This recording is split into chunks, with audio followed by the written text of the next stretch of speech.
श्रीमन नारायण। आज प्रातःकाल हम इस वक्तव्य को रिकॉर्ड कर रहे हैं। अब अपलोड कब होगा ये तो राम जाने, लेकिन इसको बना कर रख देते हैं।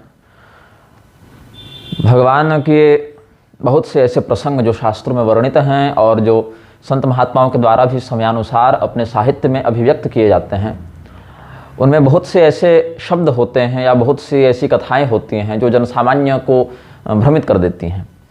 अब आजकल क्या हो गया है, एक फैशन ट्रेंड हम जिसको कहेंगे, आहार की दृष्टि से, व्यवहार की दृष्टि से, विचार की दृष्टि से जो लोग शास्त्रीयता का पालन नहीं करते और अगर करते भी हैं तो उसमें स्वार्थपूर्ण व्यवहार करते हैं, कपटपूर्ण, कितवपूर्ण व्यवहार करते हैं। ऐसे लोगों के लिए शास्त्रों को समझना और उन पर शास्त्रानुकूल व्याख्यान करना कठिन हो जाता है। फिर भी ऐसे लोग शास्त्रों पर जब वर्णन की शैली में कुछ विवेचन करते हैं और अर्थ का अनर्थ करते हैं तो हमें कष्ट होता है। और उनका विरोध करने पर देश काल परिस्थिति इत्यादि का उदाहरण देकर, यद्यपि किस देश में, किस काल में, किस परिस्थिति में क्या करना है इसका बोध भी शास्त्र से ही होता है, वहाँ भी आप मनमौजी नहीं कर सकते, लेकिन अपनी एक काल्पनिक छवि को शास्त्र की दृष्टि से सही सिद्ध करने का प्रयास करते हैं। और अगर शास्त्र में उसके विरोधी वाक्य मिले तो शास्त्र को ही प्रक्षिप्त अथवा और भी विकृत शब्दों से आक्षेपित करते हैं। अब कल क्या हुआ कि वृंदावन में एक हमारे सुहृत हैं पंडित अनुराग कृष्ण शास्त्री, उन्होंने मुझे एक संदेश भेजा और उनके संदेश के कारण ही हम ये वीडियो बना रहे हैं। अब जो यह विषय है बहुत स्पष्ट है और इसमें कोई वैसे भ्रम की बात भी नहीं है कि कोई बहुत अंदर के रहस्यमयी वार्ता हो जिसको बताना बहुत उत्तम कोटि के व्यक्ति का ही कार्य हो। और हम जैसे सामान्य व्यक्ति या सामान्य अध्येतागण भी इन विषयों में मोहित नहीं होते, लेकिन फिर भी जनसामान्य के हितार्थ पहले हमने सोचा कि इस विषय पर एक लेख लिख दें। और इसीलिए कल रात को हम थोड़ा और भी दृढ़ अध्ययन के लिए बैठे थे और प्रमाणों को हमने लिख कर रखा। कहाँ पर क्या संदर्भ है उसको एक बार सजा कर रख लेते हैं, देख लेते हैं, पुनरावलोकन कर लेते हैं कि ये बात जैसी हमें स्मरण है वैसी ही शास्त्र में है कि कुछ और बात है, कहीं स्मृति भ्रंश तो नहीं हो गया।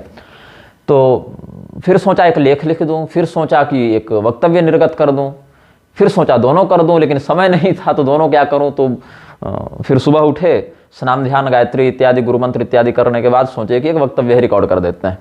आज एकादशी भी है, थोड़ा सत्संग भी हो जाएगा। तो यहाँ पर गोस्वामी जी की एक चौपाई इन्होंने मुझे भेजी है। बंधु सखा संग ले ही बुलाई, बन मृगया नित खेल ही जाई, पावन मृग मारहि जिय जानी, नित प्रति नृपहि दिखावहि आनी। अब इस पर किनकी व्याख्या है ये तो मैं नहीं जानता। लिखते हैं बचपन से ही सरदारगिरी थी, बंधु सखा पर प्रेम है, शिकार जाते समय उन्हें बुलाकर साथ ले लेते थे, शिकार खेलने का शास्त्रों में निषेध है पर राजाओं के लिए आज्ञा है, शिकार में भी वृथा हिंसा निषिद्ध है, अतः मेध्य पशु का ही वध करते थे। तो ये सब जो व्याख्या है वो तो गलत नहीं है, जो भी लिखे हैं इस दृष्टिकोण से सही लिखे हैं।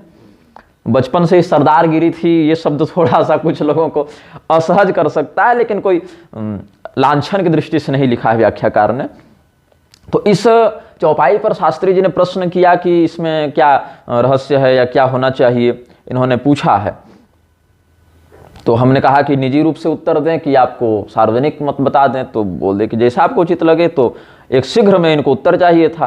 तो हमने कहा भाई शीघ्र में अगर चाहिए, हम तो बैठे हुए थे वाहन में, ऑटो से आ रहे थे, तो हमने कहा कि शास्त्रोक्त तो है क्षत्रिय के लिए शिकार खेलना, आखेट करना, मृगया शास्त्रोक्त है, लेकिन उसमें कुछ विशेष नियमावलियां हैं। ऐसे ही मनमौजी जाकर जंगल में तीर धनुष तलवार लेकर पहुंच गए और काट पीट कर ले आए, ऐसा नहीं होता है, उसमें भी कुछ नियम है।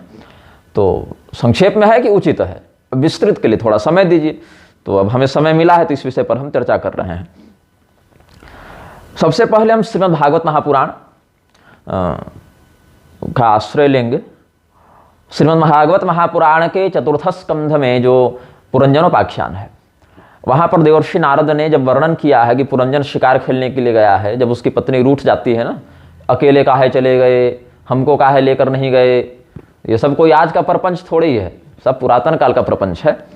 तो उसी प्रसंग में एक नियम बताया इन्होंने, देवर्षि नारद ने, कि तीर्थेषु प्रतिदृष्टेषु राजा मेध्यान पशून वने यावदर्थमलम लुब्धो हन्यादिति नियम्यते य एवं कर्म नियतं विद्वान कुर्वीत मानवः कर्मणा तेन राजेन्द्र ज्ञानेन न स लिप्यते अन्यथा कर्म कुर्वाणो मानारूढ़ो निबध्यते गुण प्रवाह पतितो नष्ट प्रज्ञो व्रजप्यधः। सामान्य अर्थ इसका है कि शास्त्रों में जिस प्रकार के पशुओं को मेध्य बताया गया है, यजनीय बताया गया है या हिंसनीय बताया गया है, ऐसे प्राणियों का वन में जाकर केवल कर्तव्य प्रतिपालनार्थ वध करने से राजा को, यहाँ मानव का अर्थ कोई भी नहीं कर लेगा।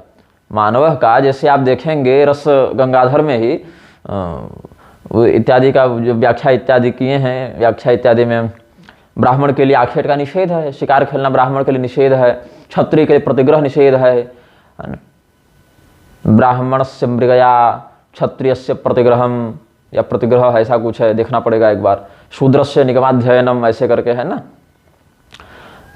श्रुति का अध्ययन शूद्र के लिए, प्रतिग्रह का व्यवहार क्षत्रिय के लिए, मृगया का व्यवहार ब्राह्मण के लिए, ये सब निषिद्ध होता है। तो स्ववर्णाश्रमोचित कर्तव्य को ही करने से व्यक्ति का कल्याण है। तो जब तक मन में आसक्ति बुद्धि न आ जाए, शिकार एक व्यसन न बन जाए, एक लत न बन जाए, तब तक तो कर्तव्य समझकर मेध्य पशु का वध करना विहित है। और ऐसा व्यक्ति कर्तव्य परायण होकर अगर करता है तब तो उसको दोष नहीं लगता। लेकिन अगर अहंकार पूर्वक कर्ता हमिति मन्यते वाले भाव से करेगा तो उसका पतन होगा, वह नीचे गिरेगा, उसको दोष लगेगा। ये सब बातें शास्त्र में वर्णित हैं। इस पर आचार्य चाणक्य का जो आप अर्थशास्त्र देखें तो श्लेष्म पित्तमेत स्वेदनासश्चले स्थिते च काये लक्ष्य परिचय, 8वां अधिकरण का 3रा अध्याय से हम बता रहे हैं। क्या होता है? श्लेष्म, पित्त, मेद, स्वेद, ये सब जो है ना, कफ, वात, पित्त, चर्बी, पसीना इत्यादि जो शरीर में है उनका शोधन होता है। क्योंकि शिकार खेलने के लिए, आखेट करने के लिए निरंतर परिश्रम की, भाग दौड़ की आवश्यकता है। और जो चलायमान लक्ष्य है उसको वेधने का अभ्यास होता है। ऐसे खड़ा करके आप किसी पर निशाना लगा रहे हैं वो अलग बात है, लेकिन अगर चलायमान लक्ष्य को आप साध रहे हैं तो एक अलग बात होती है। तो श्लेष्म पित्तमेद स्वेदनासश्चले स्थिते च काये लक्ष्य परिचय। अब व्यसनों को आचार्यों ने, जिनमें आचार्य चाणक्य हैं और पौराणिकाचार्य जन भी हैं, उन्होंने कामज और क्रोधज इन 2 सामान्य श्रेणियों में रखा है। जिसमें मृगया जो है वो कामज की ही श्रेणी में है जहाँ तक हमें स्मरण है, और द्यूत क्रोधज की श्रेणी में है, और द्यूत पान इत्यादि, द्यूत और पान, मदिरा पान इत्यादि कामज की श्रेणी में है जहाँ तक हमें स्मरण आ रहा है। लेकिन इसमें भी आचार्यों में मतभेद है। आचार्य चाणक्य ने ही अपने कितने कितने पूर्वाचार्यों के मत को बताया है, कहीं खंडन भी किया है, कहीं समर्थन भी किया है। तो अग्नि पुराण के अध्याय 241 को आप देखें तो क्या कहते हैं? जितश्रमार्थम मृगयाम विचरेद रक्षिते वने। राजा शिकार खेलते क्यों थे? प्रश्न यहाँ पर उठा है श्री रामचंद्र जी के शिकार खेलने को लेकर कि श्री रामचंद्र जी क्या आखेट करते थे, क्या जंगल में जाकर पशुओं का वध करते थे? जो गोस्वामी जी ने चौपाई लिखी है उसका जो प्रचलितार्थ है वही सही है कि गोस्वामी जी कुछ और कहना चाहते थे, हमने कुछ और समझ लिया, या बाद में किसी ने ये चौपाई घुसा दी? रामभद्राचार्य जैसे प्रलापी होंगे तो यही कहेंगे कि किसी ने बाद में घुसा दिया होगा, या इसमें ये शब्द नहीं ये शब्द होगा। व्याकरण का बलात्कार करने में रामभद्राचार्य को बड़ी निपुणता प्राप्त है। बलात्कार करते हैं, यौन संबंध नहीं है, बलात्कार एक शास्त्रोक्त शब्द है। किसी भी तत्व की मर्यादा का विहिंसन करके बलपूर्वक उससे व्यवहार करना बलात्कार कहते, बलात् क्रियते इति बलात्कार। चीत्कार, फूंकार, हठात्कार भी है, बलात्कार भी, ये सब शब्द है ना। अहंकार भी एक शब्द है, नमस्कार एक शब्द है, तो फटकार ये सब है, फुतकार सर्पों के लिए है। अब यहां पर कहते हैं जितश्रमार्थम मृगयाम विचरेद रक्षिते वने। ऐसे जंगल में जो सुरक्षित किया गया है जन समुदाय के लिए, हर जगह आप शिकार नहीं खेल सकते। जो नियत स्थान है वहीं पर आप शिकार कर सकते हैं और जितश्रमार्थम कर सकते हैं। क्यों? राजाओं को निरंतर अभ्यास की आवश्यकता है, युद्ध के लिए उनको निरंतर जैसे आप अभ्यास नहीं करेंगे तो अचानक से अब 10 साल से आप युद्ध लड़े नहीं हैं, अचानक से शत्रु का आक्रमण हो गया, पहुंच गए, और 10 बाण चलाने के बाद आपके बाहू में कंपन आ गया, मांसपेशियां अकड़ गई, थोड़ा सा ज़्यादा गदा घुमा दिए तो क्या हुआ कि ये चला गया। अब युद्ध का अभ्यास जो होता है घर में, महल में, अखाड़े में, वो हिंसक नहीं होता है। वहाँ पर अब मॉक ड्रिल अलग है ना, मॉक ड्रिल अलग है, वो अभ्यास, युद्धाभ्यास एक अलग विषय है, लेकिन वास्तविक युद्ध अलग विषय है। अब वास्तविक युद्ध के लिए जंगल में शिकार का नियम है कि आपको उतने लड़ने का, उतने भाग दौड़ का अभ्यास बना रहे, आपको थकावट पर विजय प्राप्त हो जाए। पता चला कि राजा साहब जो हैं सो गए शत्रु से लड़ने और 10 तीर चलाने के बाद इन्हेलर लेना पड़ गया तो राजा साहब भी चले जाएंगे और प्रजा साहब भी चले जाएंगे। तो इसीलिए श्रम को जीतने के लिए, है ना, शरीर को परिश्रम का अभ्यास बना रहे, हम थकावट पर विजय प्राप्त करें, इसके लिए राजागण शिकार करते हैं या करना चाहिए। मृगयायाम तो व्यायाम, ये बात भी है, मृगयायाम तो व्यायाम, व्यायाम के लिए मृगया आचार्य चाणक्य इत्यादि ने उपदिष्ट किया है। पांडव भी ऐसा करते थे। 5 पांडव जब द्वैत वन में थे, वहां से चल के काम्यक वन की ओर जाते हैं, तो वन पर्व में आप देखिए 36वें अध्याय में आखिरी 40-41 श्लोक में क्या कहते हैं, तत्र ते न्यवसन राजन कंचित कालम मनस्विनः धनुर्वेद परा वीरा शृण्वाना वेदमुत्तमम् चरंतो मृगयाम नित्यम शुद्धैर्वाणिर मृगार्थिनः पितृदैवत विप्रेभ्यो निर्वपंतो यथाविधि। जिन जिन कर्मों में मेध्य पशुओं का विनियोग देवता पितृगण विप्रजनों के लिए विहित है, उन मेध्य पशुओं का संहार करने के लिए पांडवगण मृगया करते थे, शुद्ध बाणों के द्वारा मेध्य पशुओं का वध करते थे।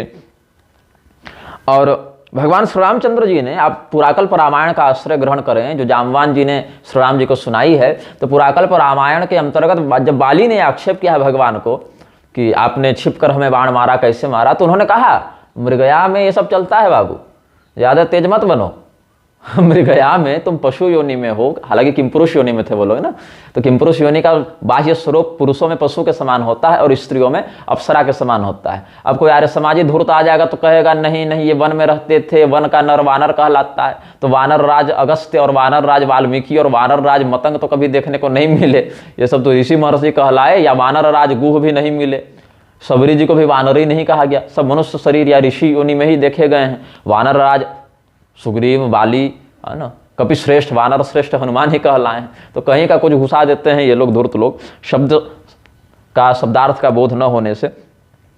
तो यहाँ पर क्या कहते हैं, भगवान श्री रामचंद्र जी बाली को उत्तर देते हुए कहते हैं कि सामने प्रत्यक्ष आकर भी मृगया होती है और अदर्शन भाव से, अदृष्ट भाव से भी मृगया होती है, छिपकर भी मृगया का शिकार का है और सामने जाकर भी है, दौड़ते हुए भी है, मतलब अब कोई पशु दौड़ रहा है तो पीछे पीछे दौड़कर भी उसके शिकार की विधि है, और बिना दौड़ने वाली विधि भी है। तो इस प्रकार से मृगया में चलता है, हमने तुमको मारा है, और इसमें मृगया धर्म का आश्रय लेते हुए जो विधि है, शिकार की जो विधि है, उस विधि से मारा है। और अगर मांस का भक्षण न करना हो, बिना आमिष भोजनम, तब राजा के लिए शिकार खेलना शास्त्रोचित है, निषिद्ध नहीं है। तो मृगया शास्त्र विधि तो मृगयेयम मया कृता। पुराकल्प रामायण में भगवान बाली को क्या उत्तर देते हैं कि मृगया में जो शास्त्रीय विधि है, शिकार की जो विधि है, उससे हमने तुम्हें मारा है। और शिकार में ये सब विधि चलती है कि चाहे सामने से मारो, चाहे छिप कर मारो, दौड़ते हुए मारो, चाहे खड़े रख कर मारो, लेकिन अगर मांस भक्षण नहीं करना है तो मृगया क्षत्रिय के लिए, राजाओं के लिए विहित है, ये धर्म है उसके लिए। मृगया शास्त्र विधितो मृगयेयम मया कृता दर्शनाभ्याम च धावता धावता तथा अवरोहात् परं स्थानं सात्विकानां प्रभिद्यते राज्ञश्च मृगया धर्मो विना आमिष भोजनम, ये भगवान कहते हैं। लेकिन यहाँ आसक्ति भाव नहीं होनी चाहिए, ये नहीं कि लत लग जाए। अब स्त्री गमन ही है, अपनी पाणिगृहीता पत्नी से ऋतुकाल में, शुद्ध तिथियों में, रात्रि में रमण करना धर्म है, मतलब एक पुरुषार्थ है। काम पुरुषार्थ के अंतर्गत धर्मा विरुद्धो भूतेषु कामोऽस्मि भरतर्षभ, तो धर्म से अविरुद्ध काम है, धर्म के मर्यादा अनुशासन के अंतर्गत रहने वाला काम है, वो धर्म है। लेकिन वही लत बन जाए तो व्यभिचार हो जाता है, पतनकारी हो जाता है, कुकर्म दुष्कर्म हो जाता है। तो 3 चीजों से राजाओं को बचना चाहिए। मृगया पान मक्षांश्च वर्जयेत पृथ्वीपति। मत्स्य पुराण के 220वें अध्याय में ये नीति बताई गई है कि शिकार से, जुआ खेलने से, मदिरापान से क्षत्रिय को बचना चाहिए, राजा को बचना चाहिए। हालांकि ये भी अनुशासन है कि द्यूत क्रीड़ा संतुलित भाव से क्रीड़ात्मक रूप में कर सकते हैं। मैरे इत्यादि संज्ञक सुरा क्षत्रिय के लिए विष्णु स्मृति के मत से मान्य हो जाती है, और शिकार खेलना बिना आमिष भोजनम इत्यादि के अनुसार मान्य है। इसीलिए राजा दुष्यंत का वृत्तांत देखिए, पुरूरवा का वृत्तांत देखिए, भरत का वृत्तांत देखिए, संतनु या शांतनु दोनों नाम है, उनका वृत्तांत देखिए, कार्तवीर्य का वृत्तांत देखिए। ये सब राजा विधिपूर्वक मृगया करते थे। ये जो श्रेष्ठ राजाओं में, अनुकरणीय आदर्श चरित्र वाले राजाओं में गिने गए हैं। वो परशुराम जी वाला उनका थोड़ा व्यक्तिगत था, कुछ पर्दे के पीछे की बात है, जो सहस्रार्जुन से परशुराम जी का झगड़ा हुआ है, उसके विषय में कभी बाद में लेख और वीडियो बनाएंगे। बहुत से ब्राह्मणों और क्षत्रियों में, ऐसे ब्राह्मण जिनमें ब्राह्मणत्व नहीं रहा और ऐसे क्षत्रिय जिनमें क्षत्रियत्व नहीं रहा, वो जय दादा सहस्रार्जुन और जय दादा परशुराम में जो भीड़े चले हैं, ये परशुराम और सहस्रबाहु के पीछे के पर्दे के पीछे के रहस्य को नहीं जानते। एक नारायण के अवतार थे, एक सुदर्शन चक्र के अवतार थे, और क्यों पृथ्वी पर आए थे, किस उद्देश्य से आए थे, क्या इनका महात्म्य है, नहीं जानते तो निग्रहो हम वहीं तले, हम पृथ्वी पर अभी जीवित हैं। कल या परसों हमारे घर के पीछे कोई सज्जन थे, उनको 11 गोलियां मार दी गई, उनका वध कर दिया गया, उनकी हत्या हो गई। तो हमारे घर वाले थोड़े चिंतित हो रहे थे। तो जब तक हैं भाई आप किसी जगतगुरु के शिष्य की, जब तक हम पर कोई वैसी कृपा नहीं हो जा रही, जब तक जी रहे हैं, तब तक कुछ कथा का आप लोग लाभ ले लीजिए। तो इसमें कहते हैं, महाभारत के वन पर्व में भी 13वें अध्याय में ये बात है, स्त्रियोक्षा मृगयापानम एतत् काम समुत्थितम व्यसनम चतुष्टयम प्रोक्तम यही राजन भ्रश्यते श्रिय। राजा को राज्य संपदा से भ्रष्ट करने में 4 तत्वों का बड़ा हाथ होता है। स्त्री का, शराब, है ना, शिकार और जुआ।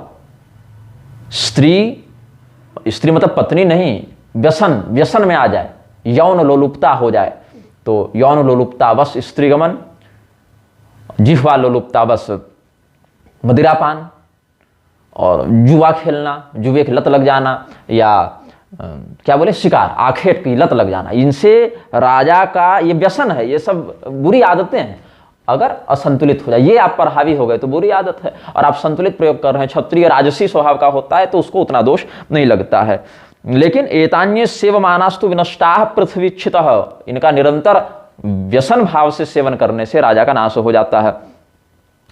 अब महाभारत के अनुशासन पर्व में 178वें अध्याय में भगवान जब बैठे हैं भीष्म पितामह के पास, युधिष्ठिर जी बैठे हैं, ऋषि महर्षि बैठे हैं, जहाँ राजधर्म का अनुशासन, दान धर्म का अनुशासन, मोक्ष धर्म का अनुशासन बताया जा रहा है, उसी अंतर्गत जो है अनुशासन पर्व, उसमें कहते हैं, आरण्याः सर्वदैवत्याः सर्वशः प्रोक्षिता मृगाः अगस्त्येन पुरा राजन मृगया येन पूज्यते रक्षणार्थाय भूतानां हिंस्रान् हन्यान् मृगान् पुनः नात्मानमपरित्यज्य मृगया नाम विद्यते समतामुपसंगम्य रूपम हन्यान्नवान् नृप अतो राजर्षयः सर्वे मृगयां यान्ति भारत न हि लिप्यन्ति पापेन न चैतत् पातकं भुवि। जितने भी जंगल हैं वहाँ वन देवताओं का स्थान है, वो सब दिव्य बताए गए हैं, देवताओं के विहार स्थल बताए गए हैं, और वहाँ प्रोक्षित मृग विहार करते हैं। प्रोक्षित मतलब पवित्र, शुद्ध, जो देवता पितर के अधिकार में आते हैं। यज्ञार्था पशव सृष्टा इत्यादि का जो स्मार्त या पौराणिक मत है, श्रुति भी इससे समर्थन व्यक्त करती है इसका। तो अगस्त मुनि के अनुसार ये मत है कि चूंकि सभी जंगल देवताओं के अधिकार में हैं और सभी वनस्थ जीव प्रोक्षित मृग देवताओं के हैं, इसीलिए मृगया को पूजनीय बताया गया है, शिकार को पूजनीय बताया गया है। अब कहेंगे कि भैया जब वो जंगल देवता का है और मृग देवता के हैं तो उनको मारना तो गलत हो गया, फिर आपराधिक कृत्य हो गया, फिर उसकी पूजा क्यों होती है, इसको प्रशंसनीय क्यों बताया गया? तब कहते हैं रक्षणार्थाय भूतानां हिंस्रान् हन्यान् मृगान् पुनः। जंगल में कई बार ऐसे जानवर भी हो जाते हैं जो बड़ा उत्पात मचाते हैं और बड़े हिंसक पशु हो जाते हैं, तो जीव जंतुओं को अप्राकृतिक रूप से क्षति पहुंचाते हैं, तो बाकी प्राणियों की रक्षा करने के लिए उन हिंस्र जीवों का वध करना उचित है। और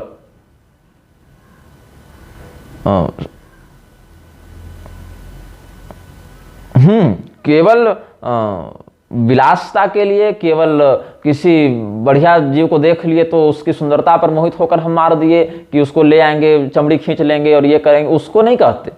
अपितु जो जीव प्राणियों की रक्षा करने के लिए दूसरे हिंस प्राणियों को मार रहा है, वहां पर उसको मृगया धर्म के अनुसार दोषी नहीं बताते हैं। न ही लिप्यंति पापेन न चैतत पातकम भुवि अतो राजर्षय सर्वे मृगयाम यान्ति भारत। ये बात है। अब बाकी तो बता ही दिए हैं। हाँ, अब भगवान श्री रामचंद्र जी की बात थोड़ा कुछ कर लें। अध्यात्म रामायण के बालकांड के तीसरे सर्ग के 61, 62, 63 अध्याय को देखिए, जहां भगवान श्री रामचंद्र जी शिकार खेलने के लिए, मृगया करने के लिए जा रहे हैं। गोस्वामी जी ने जो लिखा है वो कोई अपने मन से कल्पना करके नहीं लिखा कि काम धंधा नहीं था तो बैठ के लिख दिया, ऐसा नहीं है। शास्त्रोचित वाक्यों को बिल्कुल एकदम निष्पक्षता से, भक्ति ज्ञान वैराग्य के समन्वय से समझते हुए उन्होंने लिखा है। बभूर जगताम नाथ लीलया नर रूपिण लक्ष्मणस्तु सदा राम मनोगच्छति सादरम सेव्य सेवक भावेन शत्रुघ्नो भरतम तथा रामश्चापधरो नित्यम तूणी बाणान्वितः प्रभु अश्वारूढ़ो वनम याति मृगयायै स लक्ष्मणः हत्वा दुष्ट मृगान् सर्वान् पित्रे सर्वं न्यवेदयत्। जब है ना चौपाई हमने पढ़ी थी, उसमें एक भाव था कि भगवान अपने भाइयों के साथ, बंधुओं के साथ मृगया के लिए जाते हैं, वहाँ से वन से पशुओं को लाकर पिताजी को दिखाते हैं मारकर। तो पिताजी के पास जो निवेदित करने की बात है वो गोस्वामी जी ने अध्यात्म रामायण से ली है। कहते हैं कि भगवान जो संपूर्ण संसार के स्वामी हैं, लीला अवश मनुष्य का शरीर धारण करके आए हैं। लक्ष्मण जी भगवान श्री रामचंद्र जी से थोड़ी अधिक निकटता रखते थे और शत्रुघ्न जी भरत लाल से थोड़ी अधिक निकटता रखते थे। मतलब एक जोड़ी थी इनकी, राम लक्ष्मण और भरत शत्रुघ्न। और ये सेव्य सेवक भाव, भगवान श्री रामचंद्र जी सेव्य हैं, लक्ष्मण जी सेवक हैं, भरत जी सेव्य हैं, शत्रुघ्न जी सेवक हैं। इस भाव से व्यवहार करते हुए घोड़े पर बैठकर धनुष बाण से युक्त होकर ये जंगल जाते थे, मृगया करते थे, शिकार करके बहुत से दुष्ट मृगों को, किसको मारते थे? हत्वा दुष्ट मृगान सर्वान पितृ सर्वम न्यवेदयत्। अब मृग के बहुत अर्थ होते हैं, कहीं कहीं हिरण के भी रूप में मृग का शब्द आया है, मृगेंद्र के रूप में सिंह को भी कहते हैं। ऐसे तंत्र शास्त्र में मृगेंद्र तंत्र भी है, बगल के कक्ष में रखी है उसकी पुरानी प्रति। तो मृग शब्द बहुधा बहुवर्थक है, मतलब कहीं कहीं तो नक्षत्रों के गणना में मृगशिरा को भी मृग कह दिया है, कहीं कहीं हिरण को मृग कहा, कहीं अच्छा हिरण में भी मृगा नवविधा प्रोक्ता है ना। मृग जो है 9 प्रकार के होते हैं, जिसका आप कोश ग्रंथों में देख सकते हैं। रुरु है, शलभ है, एण है, हरिण। हरिण नामक मृग एक अलग होता है, हर मृग हरिण प्रजाति के नहीं है, तो अलग अलग हैं। कृष्ण सार मृग है ना, जो एण के नाम से भी कहीं कहीं एण कुणक कहते हैं ना, भरत जी वाले प्रकरण में, पंचम स्कंध भागवत महापुराण। तो यहां पर वही बात है, भगवान श्री रामचंद्र जी अपने भाइयों के साथ दुष्ट मृगों को, दुष्ट पशुओं को मारते हैं और राजा दशरथ को लाकर दिखाते हैं। और वाल्मीकि रामायण में, ये तो अध्यात्म रामायण हो गया, वेदव्यास जी के द्वारा लिखा हुआ महादेव पार्वती संवादात्मक। और जो वाल्मीकि रामायण का बालकांड है उसमें 18वें सर्ग में कहते हैं, लक्ष्मणो लक्ष्मी संपन्नो बहि प्राण इवापरः न च तेन विना निद्राम लभते पुरुषोत्तमः मृष्णमन्नमुपानीतमश्नाति न हितं विना यदा हि हयमारूढ़ो मृगयाम याति राघवः अथैनम पृष्ठतोभ्येति सधनुः परिपालयन् भरतस्यापि शत्रुघ्नो लक्ष्मणावरजो हि सह। भाव है, लक्ष्मी संपन्न, श्री संपन्न लक्ष्मण जी भगवान श्री रामचंद्र जी के बहिस्थ प्राण हैं। बहि मतलब बाहर, बाहर जैसे प्राण तो अंदर होता है, लेकिन ये ऐसे प्राण हैं जो अंदर नहीं बाहर हैं। लेकिन जैसे प्राण के बिना व्यक्ति निद्रा नहीं ले पाता, मतलब प्राण अगर असंतुलित हो जाए, घबराहट लगे, प्राण उत्क्रमित हो जाए तो व्यक्ति को बेचैनी होती, नींद नहीं लगती, भोजन खाना पीना विश्राम सब कुछ छूट जाता है। वैसे लक्ष्मण जी के बिना भगवान को नींद नहीं आती, भोजन नहीं करते, घूमते फिरते नहीं। तो ये भाव है कि लक्ष्मण जी भगवान श्री रामचंद्र जी के चलते फिरते बाहर स्थित प्राण हैं। और ऐसे ही भरत और शत्रुघ्न जी का व्यवहार बताया। और जब भी भगवान श्री रामचंद्र जी घोड़े पर आरूढ़ होकर मृगया के लिए जाते थे तो उनके पीछे पीछे धनुष बाण इत्यादि धारण करके लक्ष्मण जी, भरत जी, शत्रुघ्न जी ये सब चलते थे। ये वाल्मीकि जी ने बालकांड में आर्ष रामायण के, वाल्मीकि रामायण के नाम से जिस रामायण की प्रसिद्धि है। ऐसे तो अध्यात्म रामायण, वाल्मीकि रामायण और रोमस रामायण, पुलस्त रामायण, वशिष्ठ रामायण, महारामायण, सत्य रामायण, पुराकल्प रामायण, आनंद रामायण, अद्भुत रामायण, जितने हैं 100 करोड़ रामायण वाल्मीकि जी के ही हैं। लेकिन जब विभाजन हुआ था तो अलग अलग ऋषियों के हिस्से में जो रामायण आया तो उन्होंने अपने अपने नाम से शिष्यों को पढ़ाया, बताया। तो फिर वाल्मीकि जी के नाम से 4 रामायण अभी प्रसिद्ध हैं। आर्ष रामायण, जिसको आप लोग प्रधान वाल्मीकि रामायण के नाम से जानते हैं, फिर आनंद रामायण, अद्भुत रामायण, योग वासिष्ठ रामायण, ये सब बातें हैं। अब हम बड़ा कष्ट प्राप्त करते हैं कई बार, क्योंकि कथाएं इतनी सुंदर सुंदर हैं शास्त्रों में, और सुनाने की हमें इच्छा भी होती है, सुनने वाला कोई नहीं मिलता।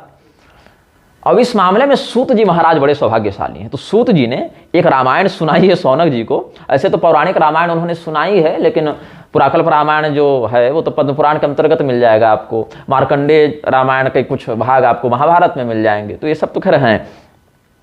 लेकिन सत्य रामायण जिसको सत्य उपाख्यान, सत्य उपाख्यान ये भी कहा जाता है, तो ये सत्योपाख्यान जो है वो भगवान सूत जी ने श्री शौनकादि ऋषियों को सुनाया। अब सत्योपाख्यान जो है, इसका नाम क्यों है, इसके विषय में कहते हैं कि सत्या और विमला, ये अयोध्या के 2 नाम बताए गए हैं। और सत्याच विमलाच एवं पुरी चाद्या प्रकीर्तिता अयोध्या नाम विख्याता वेदे लोके तथैव च। और सत्या सीता जी को भी कहते हैं। सत्याम अयोनिजाम सीताम इंदिराम मेनरे स्त्रियः। और भगवान श्री रामचंद्र जी तो सत्य है ही, है ना। रमते योगिनो यस्मिन सत्यानंदे चिदात्मनि इति रामपदे नासो परब्रह्माभिधीयते। और आद्यापुरी जो है सत्या, विष्णुराद्यापुरी सत्या तस्या महात्म्यदृशम, या उद्यता युध दुर्दंडा सत्याया सम्मुखम गताः अयोध्यापि महावीर्या यथा नाम तथा गुणाः। तो ये सब क्यों सत्यापुरी क्यों कहते हैं? जो असत्यवादी पापी होते हैं वो अयोध्या के पास जाते हैं तो अयोध्या के प्रताप से वो नष्ट हो जाते हैं। अब आज तो देखिए तीर्थसारस्ततो गतः अत्युग्र भूरि कर्माणो नास्तिका और जनाः ते प्रतिष्ठन्ति तीर्थेषु तीर्थसारस्ततो गतः। इसके कारण तो अयोध्या ही कितनी पीड़ित हो गई है पापियों के कारण, इस पर कभी बाद में चर्चा करेंगे। अब जो शिकार की बात है, कैसे प्राणियों को भगवान मारते थे और मारने के बाद उन प्राणियों का होता क्या था, इसके विषय में भगवान के आक्षेप का विस्तार से वर्णन सत्य रामायण में या सत्योपाख्यान में सूत जी ने किया है। अब इसके कुछ प्रकरण हम आपको यहाँ बताते हैं, और कभी अगर वैसा प्रसंग बना तो ये दिव्य कथानक जो अब संसार से लुप्त होते चले, अप्रचलित होते चले, पता नहीं ये कथाकार सब करते क्या है मंच पर बैठकर। इतनी सुंदर कथाएं हैं, इतनी दिव्य कथाएं हैं, उनको कहना छोड़ के और तमाशाबाजी में लगे रहते हैं, जहाँ की कभी निकाल देंगे, कभी क्या गीत गाने लगेंगे, कभी कुछ, मतलब इतनी कथाएं हैं कि व्यक्ति प्रतिदिन घंटों बोलता रहे और पूरा जीवन निकल जाए। कथा हरि अनंत, हरि कथा अनंता, ऐसे थोड़ी कहा गया है। तो अब भगवान के एक बड़े अभिन्न मित्र रहे, अलग अलग कल्पों में इस मित्र का पद, इस मित्र के किरदार, इस मित्र का अभिनय अलग अलग जीव करते हैं। शिव पुराण के अनुसार एक भील था, वो भगवान की बड़ी आराधना करता था, तो फिर बाद में वो निषाद राजगुह के रूप में आया।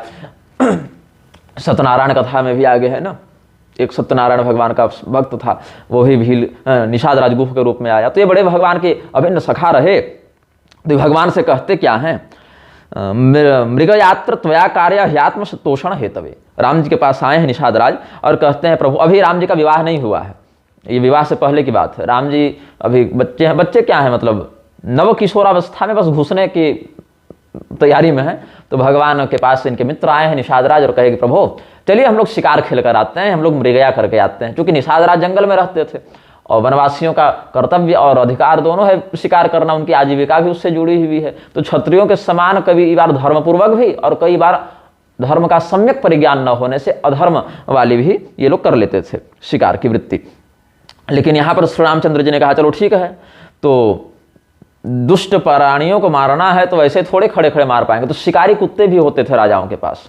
वाल्मीकि रामायण में भी वर्णन है कि इतने कुत्ते भिजवाए गए। तो कुत्ते का अर्थ ये थोड़े है कि आप साथ में खिला पिला सुला रहे हैं, बापे बना कर रखे हैं कुत्ता को। बाप जो है सो एक अंधेरे कमरे में पड़े हुए हैं पिताजी और भोजन के लिए तड़प रहे हैं, और कुत्ता के लिए जो है सो डाइट आ रहा है वहाँ, डॉगी फूड। तो ऐसा नहीं, शिकारी कुत्ते अलग होते थे राजाओं के पास जो इन सभी कार्यों में मदद करते थे। तो जाल बिछाने वाले कुशल जालकों को ले आओ, जालधारियों को ले आओ, कुशल शिकारी कुत्तों के संचालकों को ले आओ। अब हम लोग चलते हैं तो भगवान के पीछे पीछे और बहुत से और भी चले, उनके मित्र गए, सैनिक गए, सेवक गए, सब गए। तो मांडवी ऋषि के आश्रम के पास से पहुंचे शिकार करने के उद्देश्य से। तो मांडवी मुनि ने कहा देखो यहाँ हम तो शिकार करने देंगे नहीं। अब ऋषि महर्षियों का हृदय थोड़ा विशेष करुणा युक्त होता है। भगवान से ज़्यादा करुणा तो किसी के पास नहीं कर, भगवान तो अहेतुक करुणा करते हैं। भगवत भक्त भी वैसी ही वृत्ति को परिलक्षित कराते हैं। भगवत भक्ति के कारण भगवत भक्त भी करुणायुक्त हो जाते हैं। लेकिन मांडवी मुनि के पास ये लोग गए हैं तो प्रसीदेति तदा रामो जग्राह शिरसा मुदा। मांडवी मुनि ने अच्छा खुश रहो, जैसे आशीर्वाद देते हैं हम लोग, खुश रहो, माता पिता गुरुजन देते हैं तो खुश रहो, ये शास्त्रीय आशीर्वाद है, प्रसीद प्रसन्न रहो, सुखी रहो। तो ऐसा राम जी को आशीर्वाद दिया मांडवी मुनि ने जब राम जी ने प्रणाम किया उनको, और कहा है कि पहले श्री रामचंद्र जी ने पूछा कि भाई महाराज जी, स्वामी जी, मुनिवर बताइए आपका स्वास्थ्य कैसा है, आपके शिष्यगण कैसे हैं, आपके आश्रम में कोई उपद्रव तो नहीं है। तो कहे नहीं, यहाँ सब कुशल है, कुशलम वर्तते स्माकम त्वयि कुमार रक्षके। हे कुमार, आपके यहाँ पर रहने पर, आपके रक्षक होने पर, आपके जैसे रक्षक के रहने पर हमको क्या दिक्कत हो सकती है, हम तो कुशल हैं। लेकिन ये सब जितने लोगों को आप लेकर आए हैं ये हमारे आश्रम के अगल बगल शिकार करेंगे, तो हमारे ऊपर कृपा करके इसको आप बंद कर दीजिए। ये हमारा तपस्थली वाला क्षेत्र है, यहाँ पर इस प्रकार के हिंसात्मक कृत्य को नहीं करना चाहिए, क्योंकि ये आश्रम के हिरण बड़े शांत चित्त वाले होते हैं, इनमें कोई हिंसक नहीं है या यहाँ हिंसक प्राणियों का आना जाना नहीं है। तो आश्रमस्थान मृगान हमति तेषाम दोषो महान भवेत। जो आश्रमस्थ निर्भय विचरण करने वाले अहिंसक जीवों को मारता है उसको तो बड़ा दोष लगता है। ऐसा कीजिए, यहाँ से आप दक्षिण दिशा की ओर जाइए और वहां बालुका नाम की आपको नदी मिलेगी। बालुका नदी को आप, छोटी नदी है, जंगली नदी है, पार कीजिएगा तो गोमती मिल जाएगी। तो गोमती के किनारे किनारे के जंगलों में आप ये क्रीड़ा कर सकते हैं, आखेट खेल सकते हैं।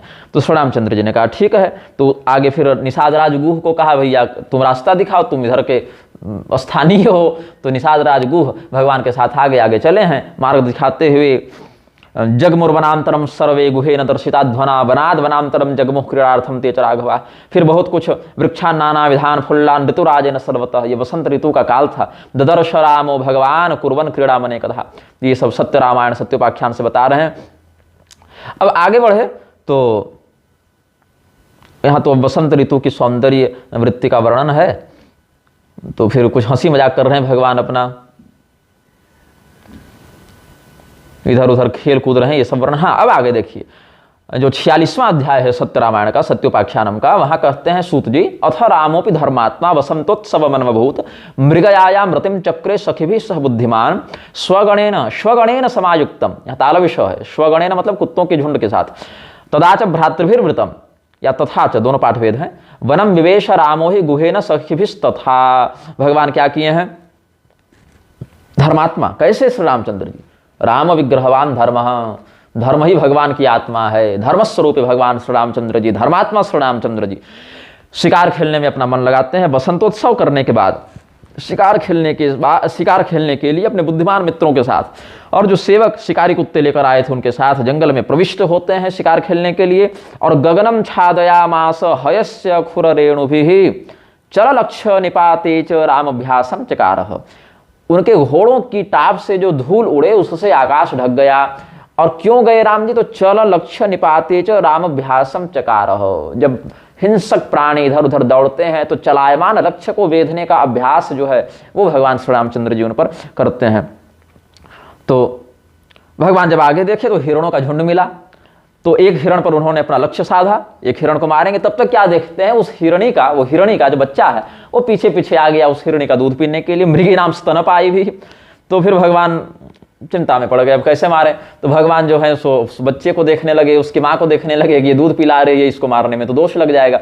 तो इसीलिए धनुष को वापस कर लिया, तीर को वापस कर लिया। राम जी का बाण भी ऐसे एक बार चढ़ जाए तो वापस नहीं लौटता, ये तो भगवान की लीला है। तो हास्यार्थम सर्वसैन्यानाम, भगवान ने अपने साथ जो सैनिक आए थे उनको विनोद की दृष्टि से आह्लादित करने के लिए ऐसा किया। तो कहा जा चलो ठीक है, मारेंगे तो नहीं, इनको थोड़ा सा खेलते हैं इनके साथ। तो हिरणों के झुंड के साथ दौड़ने लगे, खेलने लगे। हिरणों का झुंड कुलाचे भरता हुआ, चौकड़ी भरता हुआ दौड़ने लगा, उछल कूद करने लगा। तो भगवान के सखा भी उनके साथ साथ दौड़ने लगे। तो मारा फिर नहीं, फिर देखा कि देखो उधर भी कुछ हिरणों का झुंड है, वो थोड़े बड़े उम्र के हिरण लग रहे हैं, उनमें कोई बच्चा नहीं है, उनको मारते हैं चलो। तो लक्ष्यम कृत्वा मृगम रामो दृष्ट्वा तस्य प्रियां मृगिम व्यवधाय स्थितां देहे न चक्रे बाणमोचनम। तो वो हिरण का जोड़ा था, वो प्रेम कर रहे थे आपस में, उनके रमण का काल था। पशुओं को तो दिन में दोष नहीं लगता, तो वो रमण कर रहे थे हिरण और हिरणी। भगवान ने जब उधर बाण समाधान करने का प्रयास किया तो वो देखे लिप्त हैं प्रेम में, तो भगवान बोले अब इनको भी मारने से दोष लगेगा। फिर भगवान ने उनको नहीं मारा। फिर कहे कि एक हिरण बड़ा अकेला है, उसको मार सकते हैं, वो ना दूध पी रहा है ना प्रेम कर रहा है। उसको मारने के लिए भगवान ने पुनरन्यम मृगम दृष्टवा, तो न ममोच शरम हरि, उसको भी नहीं मारे, उसको भी बाण नहीं से मारे। तो क्यों नहीं मारे? तो मुमोह तस्य नेत्राभ्याम गुणग्राही रघुत्तम।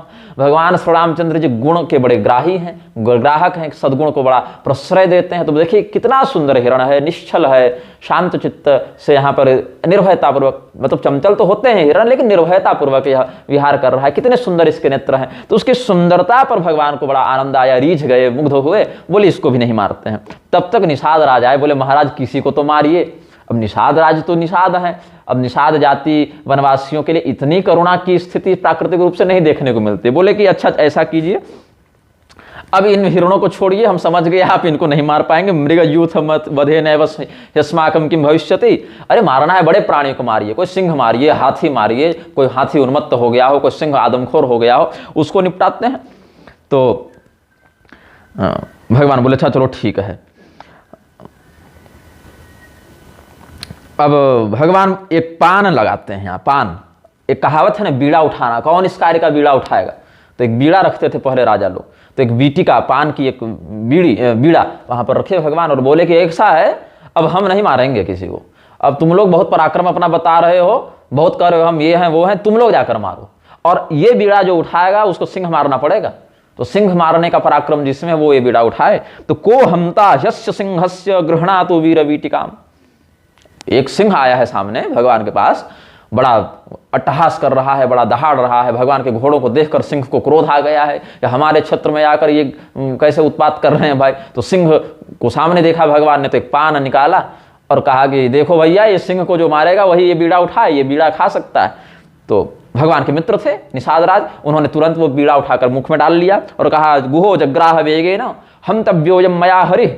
हरि भगवान विष्णु को भी कहते हैं, राम जी को भी कहते हैं, सिंह को भी हरि कहते हैं। तो ये हरि, हे हरि, हे राम जी, ये हरि जो है, ये सिंह जो है मेरे द्वारा मारा जाएगा। यथा ज्ञापय तथा हनमे सिंहम बाणे नवासिना। भगवान बोले ठीक है बाण से ही मारो। अब मारना है तो किस हथियार से मारिए बताइए। तलवार से ही मार सकते हैं कि कुश्ती लड़के मारना है, बाहुबल से मारना है कि गदा के प्रहार से मारना है। तो निषाद राज ने कहा देखिए मैं मारूंगा लेकिन तीर से मारूंगा, दूर से मारूंगा। भगवान बोले चलो ठीक है। राघवेण तदा प्रोक्तो बाणे नैव च हन्यताम। ठीक है भाई तो तुम बाण से मार लो इसको। राघवस्य तो तदवाक्यम श्रुत्वा बाणम च संदधे। और बाण को जैसे ही उन्होंने सिंह के मस्तक के मध्य में मारा है, बिल्कुल एक बाण एकदम हेड शॉट, पट्ट से हेड शॉट जो बाण चला है निषाद राज के धनुष से सिंह के। जघान शिरसो मध्य सिंहस्यैव तदा गुहः उत्पपात तदा सिंहो ननाद च पुनः पुनः। अब उसके बाद उछलने लगा। अब वो और घायल, मरा नहीं, घायल हो गया। तो फिर दूसरा बाण सखापि रघुनाथस्य प्रतापी नाम नामतः जघानात्यंत वेगेन कंठ देशे महाहरे। उस महान सिंह के कंठ पर फिर दूसरा बाण चलाया। तो दूसरा बाण जब लगा तो सिंह मरा और भगवान के पास आकर निषाद राज ने प्रणाम किया, बोले कि हम तो अपने कार्य में सफल हुए प्रभु। तो बोले ठीक है अब इनको कुछ पुरस्कार दिया जाएगा। तो निषाद राज को उन्होंने एक उपाधि दी है, प्रतापी, आप प्रतापी हैं ऐसी वहाँ उपाधि मिली है और कुछ उपहार इत्यादि दिए हैं। और भरत जी बोले कि ये तो गलत बात है भाई, निषाद राज मार दी और हम लोग बैठे बैठे रह गए, हम भी मारेंगे। भगवान बोले चलो ठीक है। भरत जी अड़ गए, बोले मया सिंहोपि हम तव्यो बने एकाधिना प्रभु मम सिंह से युद्धम तो सर्वे पश्यन्तु सैनिका। सिंह मारने वाले अकेले पराक्रमी हैं क्या निषाद राज? अरे हम भी पराक्रमी हैं, हम भी बहुत सिंह मारे हैं, आज हमारे पराक्रम को भी सैनिक गण देखें। तो राम जी बोले देखिए ऐसा है ना, अब सिंह मारकर क्या पराक्रम दिखाइएगा? भगवान के भाई हैं, प्रेम करते हैं ज्यादा, बोले सिंह से क्यों भिड़ाएं आपको? अरे क्षत्रियों का पराक्रम तो युद्ध में देखा जाता है। क्षत्रियस्यैव शूरत्वम रणे चैव यशो नहीं। तो यहाँ मारना उचित नहीं। बोले नहीं प्रभु आप न योगमीह से हरौ भो भो भ्रात शृणुस्वेदम न योगमीह से हरौ। तो बोले कि अब हमको भी मारने दीजिए। बोले अच्छा भाई साहब जाइए लेकिन अकेले मत जाइएगा, आप सैनिकों के साथ जाइएगा। अब राजा के पुत्र हैं ना भाई, जिम्मेदारी हो जाती है। भगवान के छोटे भाई लेकर आए हैं। निषाद राज तो उम्र में बड़े थे, नित्य निरंतर जंगल में रहना है, बाघ भालू शेर से उनको भिड़ना है, तो उनको अभ्यास तो कुछ और था। ये राजकुमार है तो भगवान थोड़ा राजशाही प्रोटोकॉल के कारण बोले आप सैनिकों के साथ जाइएगा। गम्यताम सखी भी, मित्रों के साथ जाइए। गम्यताम सखी भी सार्धम हन्यताम चैव केसरिम आज्ञप्त रघुनाथे न जगाम भरतो हरिम। तो आगे बढ़े, फिर एक और सिंह मिला। अब भगवान जब भरत जी जब उस सिंह को मारते हैं तो मरा नहीं। यहां पर अब आनंद आएगा कथा में। क्या है? उच्चचाल नरावरण मध्ये तु केसरी भरतम प्रति उच्चचाल तदा हृष्टो भीषयन वाजिमंडलम चापमाकृष्य वेगेन विव्याध तस्य मस्तके बाणस्य स्पर्श मात्रेण ममार सतु केसरी। अच्छा, यहाँ प्रिंटिंग मिस्टेक है, क्षमा कीजिएगा। मात्रेण को मात्रे अलग कर दिया और न अलग कर दिया है, प्रकाशक की ये गलती है। तो बाणस्य स्पर्श मात्रेण ममार सतु केसरी, वो मर गया। इसको मैं, चूंकि हिंदी अनुवाद है नहीं इसमें और संस्कृत में इसने विग्रह अलग कर दिया तो मुझे भ्रम हो गया, इसके लिए हम क्षमा प्रार्थी हैं। शुद्ध अर्थ यह है कि बाण के स्पर्श मात्र से वो केसरी, वो सिंह वो मर गया, वो मर गया स्पर्श मात्र से। यहाँ न अलग कर दिया है और मात्र अलग कर दिया है और उसमें अस्तु, ये इसके टंकन दोष में आती है। तो हुआ क्या उस सिंह का? जब भरत जी के बाण का स्पर्श हुआ तो स्पर्श मात्र से वह मर गया, वेदना नहीं पड़ा, स्पर्श मात्र से वह मरा। और मरने के बाद उसने क्या किया है? तो दिव्य देह धरो जात तुलसी दाम मंडित शंख चक्र धरो श्रीमान विष्णु पार्षद सन्निभ चतुर्भिर बहुभिर युक्तो, या पाठ भेद होना चाहिए बाहुभिर युक्तो, बहुभिर तो होना नहीं चाहिए, बाहुभिर होना चाहिए। यहाँ भी मुझे लग रहा है प्रकाशक से गलती हुई है।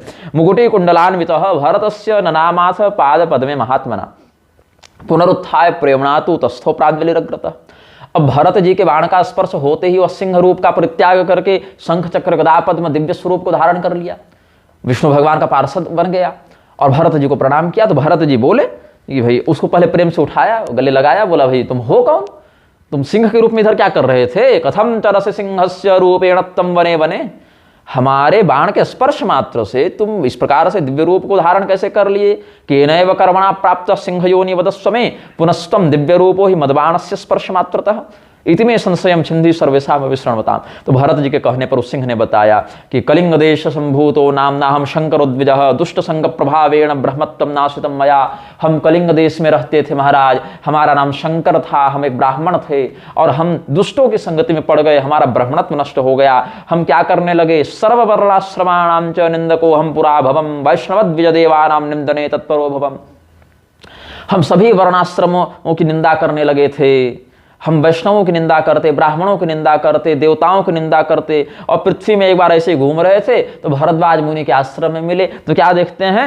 भरद्वाज मुनि के प्रयाग वाले आश्रम में, भारद्वाज मुनिवरम प्रयागाश्रम वासिनम हवनम च प्रकुर्वंत मगनो प्रज्वलिते मुदा। भरद्वाज मुनि और उनके शिष्यगण प्रयाग वाले आश्रम में बैठे थे। भरद्वाज मुनि बस ही प्रयागा तिनहि राम पद अति अनुरागा।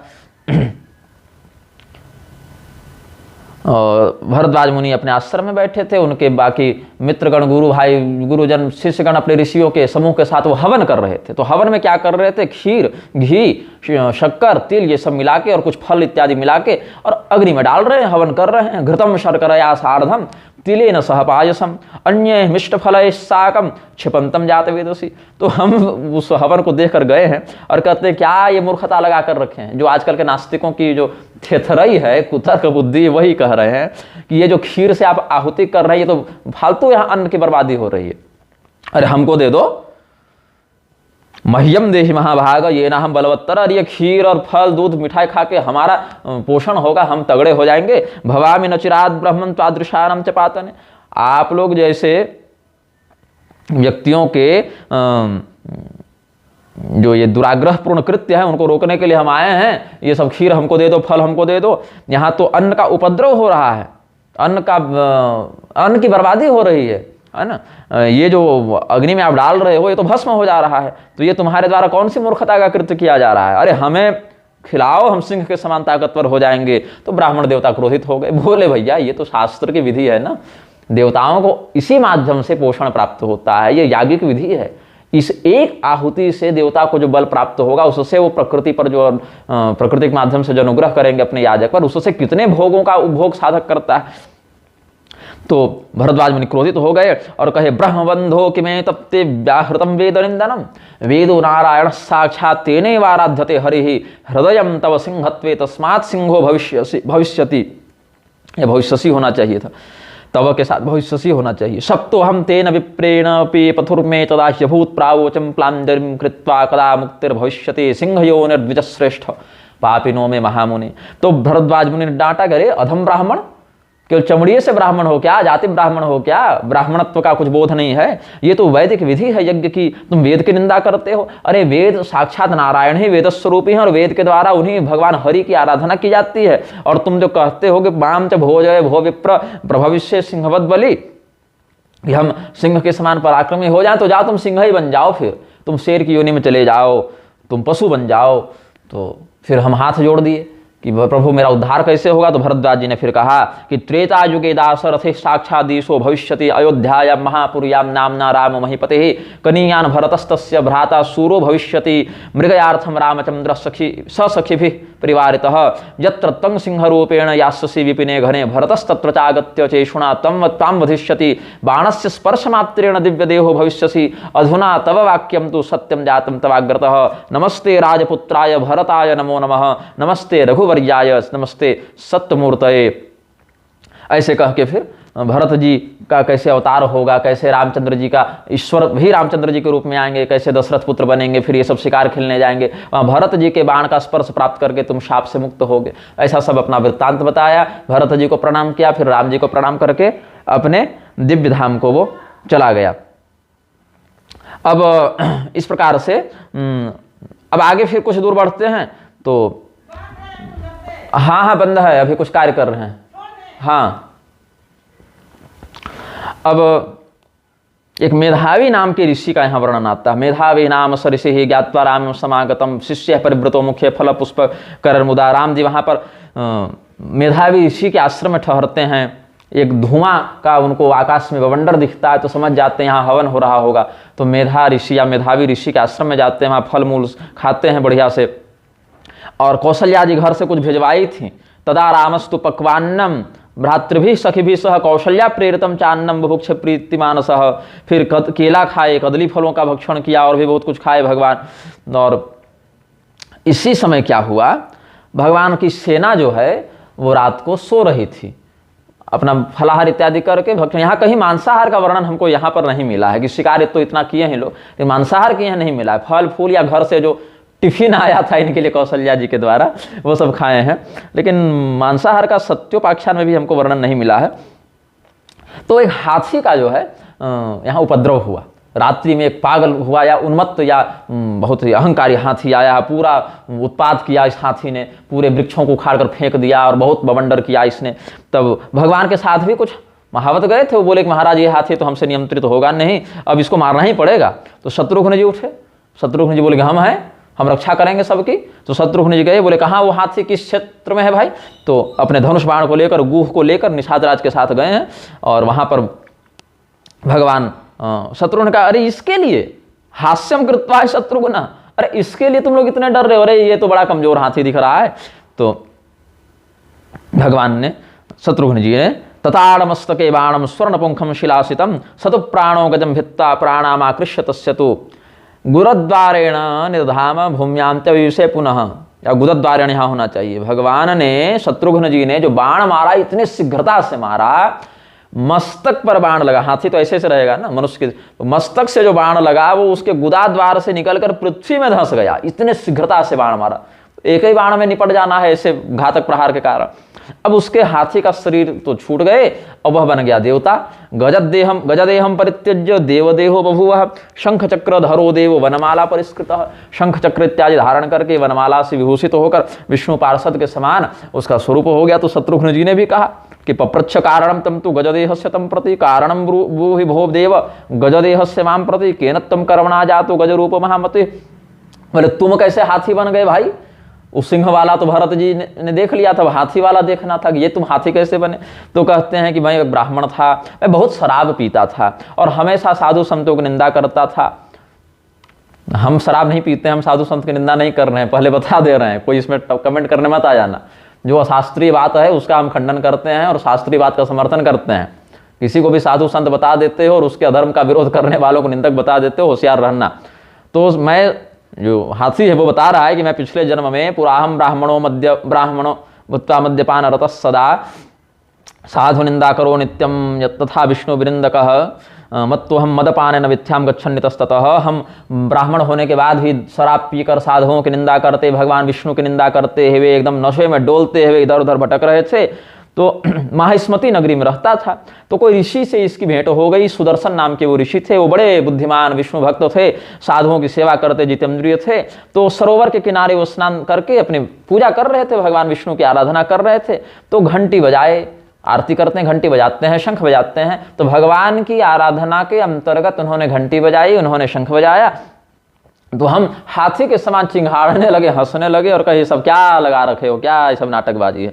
तो भगवान का भजन सुनकर, भगवान के शंखनाद घंटानाद को सुनकर जो व्यक्ति ऐसा उपहास करता है उसको दोष लगता है। तो ऋषि क्रोधित हो गए और शाप दे दिया कि गजस्तम भव दुर्मते, हे मूर्ख तू हाथी बन जा। जो इस प्रकार से घंटानाद शंखनाद भजन भाव को सुनकर हंसते हैं वो नरक जाते हैं। और भगवान विष्णु की जो निंदा करते हैं, निंदाम कुर्वन्ति ये विष्णु हरस्य तत्परस्य वा, भगवान विष्णु की जो निंदा करते हैं, भगवान शिव की जो निंदा करते हैं, उनके मुख को देखने से ही इतना बड़ा पाप लग जाता है।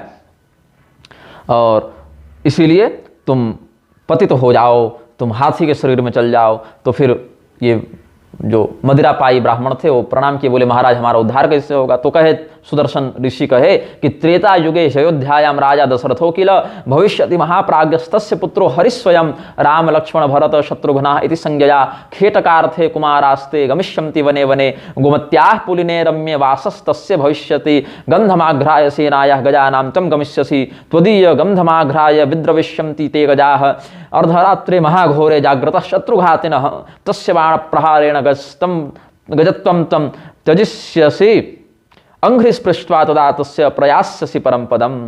देखो त्रेता युग में अयोध्या में राजा दशरथ होंगे, भगवान विष्णु ही उनके 4 पुत्र के रूप में आएंगे। फिर वे सब शिकार खेलने गोमती नदी के तट पर जाएंगे, वहां पर तुम रहोगे उस समय। तो उनकी सेना के हाथियों की गंध से तुम उत्तेजित होकर आ जाओगे, उत्पात करोगे। उस समय रात्रि में शत्रुघ्न जी पहरे पर होंगे, तो उनके बाण के प्रहार से तुम्हारे हाथी के देह का नाश होगा। फिर इन्होंने प्रणाम किया, ये अब देवता बन गए ना। तो इदानीम तस्य वाक्यम तु सत्यम जातम तु राघव, हे रघुनंदन शत्रुघ्न जी, आज वो सुदर्शन ऋषि की वाणी सत्य हुई है। आप साक्षात सुदर्शन चक्र के अवतार हैं, रघुवर शिरोमणि हैं, आपको हम प्रणाम करते हैं, आपकी हम अभ्यर्थना करते हैं। इदानीम तस्य वाक्यम तु सत्यम जातम तु राघव नमस्ते चक्र रूपाय रघुवर्याय ते नमः। ऐसे शत्रुघ्न जी की आराधना करके फिर राम जी के पास जाकर उनका दर्शन करके प्रणाम करके ये अपने दिव्य धाम को चले गए। तो भगवान श्री रामचंद्र जी फिर आगे की यात्रा में निकले हैं। तब तक लक्ष्मण जी बोले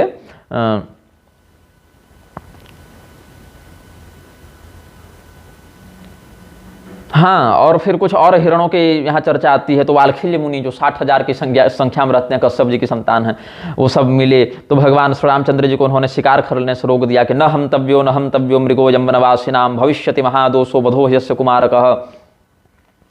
तो भगवान श्री रामचंद्र जी एक हिरण को यहाँ पर मारे हैं। कहते हैं कि धूर्तोयम मृगराजस्थु आश्रमस्थो न संशय। कोई हमको लग रहा है कि अन्य ग्रंथों के आश्रय से कोई राक्षस था जो हिरण के रूप में आया था, उसको धूर्त है, जैसे मारीच आया था ना, वैसे भगवान ने वध किया है। तो वाल्खिल्यों ने मना कर दिया, बोले नहीं, ये उस प्रकार के यहाँ पर हिरण नहीं विचरण करते, मार दिए तो मार दिए, अब इसको मत मारिए आगे।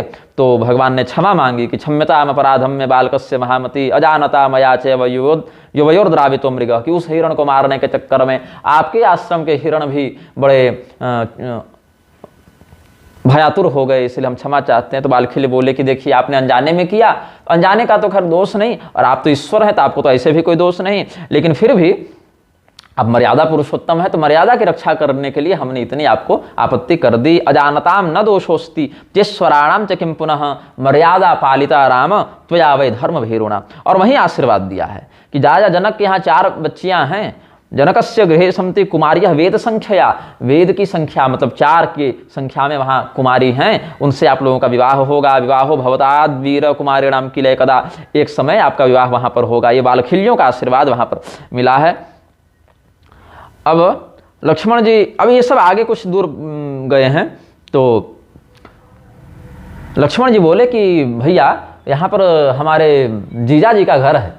लक्ष्मण जी कहते हैं कि अब हम लोग इस क्षेत्र में आ गए हैं जहाँ श्रृंगी मुनि ऋषि श्रृंग का आश्रम है, तो हम चाहते हैं कि एक बार उनसे भी मिल लें। वर्तते मुनि शार्दूलो ऋषि श्रृंगो निजाश्रमे दर्शनम च करिष्यामः वयम तस्य महामुने। तो वहाँ पर उनके और भी शिष्यगण थे, वो उन्होंने कहा कि ठीक है, अभी आप दर्शन करने आए हैं बढ़िया है, लेकिन गुरुजी अभी अग्निहोत्र कर रहे हैं, तो आप लोग दोनों का जो है मिलन हम करवाएंगे, भेंट करवाएंगे आपको गुरुजी से, तब तक आप विश्राम करें, आप भी उतनी दूर से थक कर आए हैं, गुरुजी भी अपने अग्निहोत्र में बैठे हैं, थोड़ी आप यहाँ पर विश्राम करें। तो वहाँ पर केवल श्रृंगी मुनि नहीं है, वहाँ पर उनकी पत्नी जो शांता देवी है, वो राम जी की बहन है, वो भी वहाँ पर हैं। तो श्रीमताम संगमम चास्ते प्रतीक्षण शांतया स, तो शांता देवी बोली कि हमारे भाई सब आए हैं, तो बड़ा एक कोई भी बहन इतने दिनों के बाद अपने भाई को देखेगी तो बहुत प्रेम से स्वागत करती है। तो श्री रामचंद्र जी को धनुष इत्यादि उधर ही छोड़कर आए थे। तो शांतापि भगिनी तस्य रामस्य परमात्मनः पाद्यमर्घ्यम विधायाथ चक्रे निराजनम ततः अंचलेन ममार्जाथ रामस्य मुखपंकजम सहोदराणां च सर्वेषां वदनानि ममार्ज च ऋषिशृंगोऽपि चागम्य चाश्रवादमुवाच च रामादयस्तु ते सर्वे जगृहुः पादपंकजम। सैनिकों को राम जी वहीं छोड़ गए थे, केवल 4 भाई को लेकर, मित्रों के साथ कुछ विशिष्ट लोगों को लेकर आए थे कि आश्रम में पूरी भीड़ लेकर जाना क्या आवश्यक है। तो शांता ने देखा हमारे भाई सब आए हैं, तो राम जी के पास गई, उनके पैरों को धोया, उनको अर्घ प्रदान किया, उनकी आरती उतारी अपने भाई की, और अपने आंचल से, साड़ी के आंचल से भगवान के मुख को पोंछा कि अरे बड़ी दूर से पसीने से थक कर आए, देखो तो कितनी धूल लग गई है। और बाकी भाइयों को भी बहुत प्रेम से व्यवहार किया, उनके भी चेहरे को अपने आंचल से पोंछा और उनसे सत्कार का व्यवहार किया। ऋषि सिंह भी तब तक आए, उन्होंने भी आशीर्वाद दिया, सभी भाइयों ने मिलकर अपने बड़े बहनों को प्रणाम किया है। ये सब कितनी सुंदर मर्यादा है, कितनी सुंदर बात है, और इतनी सुंदर कथानकों को लोग उपेक्षित कर देते हैं, अपनी काल्पनिक वार्ताओं से समय को व्यर्थ नष्ट करते हैं। फिर बोले कि भाई तुम इतने इतने सैनिकों को उधर छोड़कर क्यों आ गए हो? अरे सबको लेकर आओ, सभी सैनिकों को, सेवकों को लेकर आओ। बोले महाराज हजारों हजार हैं, कैसे प्रबंध होगा? बोले अरे यहाँ खीर खिला के 4000 पुत्र हो गए राजा दशरथ के, तुम बात करते हो भाई, हम सब कर लेंगे। योग माया प्रभावेण शन्नानि ससृजे पुनः भोजयामास प्रेमणा च सैन्यान सर्वान मुनीश्वरः। सभी सैनिकों को हम भोजन कराएंगे, हमारे पास तपस्या का योग बल इतना है, हम सबके लिए पर्याप्त अन्न यहाँ पर प्रबंध कर देंगे। फिर सबों को भगवान ऋषिशृंग ने अपने योग माया के प्रभाव से, अपने बच्चे के समान वात्सल्य भाव से परिपोषित किया। फिर राम जी ने पूछा कि अगर अब हम अयोध्या जाने के लिए तैयार हैं, बहुत दिन हो गए शिकार खेलते हुए, अब अयोध्या जाएंगे तो कुछ आदेश हो हमारे लायक, तो बताइए। श्रृंगी मुनि ने कहा कि और तो कुछ नहीं है, अब वापसी में सरयू जी के ही तट से होकर लौटना था। बोले और तो कुछ बात नहीं है राम जी, गम्यताम रघु शार्दूल मम कार्यम विधाय च, कि आप जा रहे हैं अच्छी बात है, मेरा एक काम करते हुए जाइए। एक मगरमच्छ रहता है बगल में सरयू जी के तट पर, वो बड़ा दुष्ट मगरमच्छ है, कोई उधर नहाने के लिए जाए उसको पकड़ कर मार देता है, तो जरा उससे भी मिलते हुए जाइए। राम जी बोले ठीक है। ग्राहो ही वर्तते राम सरव्यांग निर्मले जले यदा कदाचित भीषयते नरान निर्णय तुमागतान। तो राम जी बोले कोई बात नहीं, इतने इतने प्राणियों का वध करने वाला ये ग्राह मेरे द्वारा दंडनीय होगा। तो भगवान गए वहां पर, नदी में प्रविष्ट हुए, और जब वो ग्राह उधर से आया तो भगवान श्री रामचंद्र जी ने अपना बाण निकाला और उसके मस्तक पर प्रहार किया। तो बाण स्पर्शन मात्रेण देहम त्यक्त्वा दिवंगतः, बाण का प्रहार होते ही वो अपना शरीर त्याग करके स्वर्ग में चला गया। फिर भगवान से सभी ऋषि महर्षि गले मिले, और भाई पूरी की पूरी सेना के साथ ये सब वापस अपने घर में आ गए। तो इस प्रकार से 5 दिनों का, पंचमे दिवसे प्राप्तम रामम प्राणस्म प्रियम राजमार्गेण गच्छन्तम ययुः दर्शन कांक्षा, 5 दिनों का इनका ये आखिर सत्र चला है। फिर भगवान ने निषाद राजगुह ने मारा था ना, बाघ सिंह मारा था ना, तो एक खड़ग राजसी पुरस्कार उनको दिया है, उसमें सोना का पूरा बढ़िया कारीगरी का काम किया हुआ था। तो ये कहते हैं सूत जी महाराज कि किम मया बहुधा वाच्यम सर्व पुण्य फलम त्विदम, ये सब राम परक कथानक सभी प्रकार के पुण्य को प्रदान करने वाले हैं, कितना बताएं। व्यास प्रसादा ज्ञानामि श्री राम कृपया तथा, एक तो हमारे गुरु जी वेद व्यास जी की कृपा से हम जानते हैं, और दूसरे हमारे इष्ट भगवान श्री रामचंद्र जी की कृपा से हम जानते हैं। इसके बाद भगवान के विवाह इत्यादि का वर्णन आगे है, बहुत दिव्य है। अब कितना कहूँ, अब वीडियो बहुत लंबा हो रहा है, मैं भी जा रहा हूँ थोड़ा गीता पाठ इत्यादि करने के लिए, आज एकादशी है, तो बाद में फिर कभी, अब भगवान की कथा का कोई अंत थोड़ी है। तो ये सब मैंने बताया। भगवान श्री रामचंद्र जी दुष्ट प्राणियों का वध करते थे, और वध करने के बाद भी उनको दिव्य गति प्राप्त होती थी, ये भाव है। तो भगवान श्री रामचंद्र जी की आखेट करने के संदर्भ में कोई संदेह नहीं करना चाहिए, कोई इसमें कुमति का प्रसारण नहीं करना चाहिए। ये सब शास्त्रीय कथानकों को शास्त्रीय परंपरा सिद्ध अर्थ के आधार पर ही ग्रहण करना चाहिए और उसी रूप में प्रसारण करना चाहिए। श्रीमन्नारायण हर हर महादेव, नमश्चंडिकाय।